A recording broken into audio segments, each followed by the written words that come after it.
यो चाहिँ हाम्रो सिन्धुलीको मरिन छाप।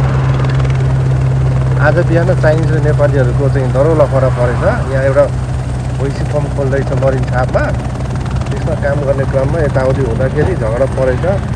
दुई कति हनाहन गर्दा चाइनिजले चाहिँ अलिक धेरै कुटाइ भेटेछ।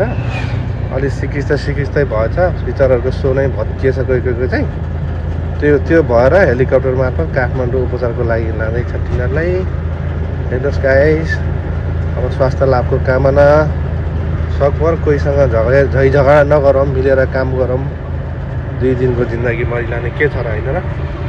झगडा गरेर के नै फाइदा छ र होइन?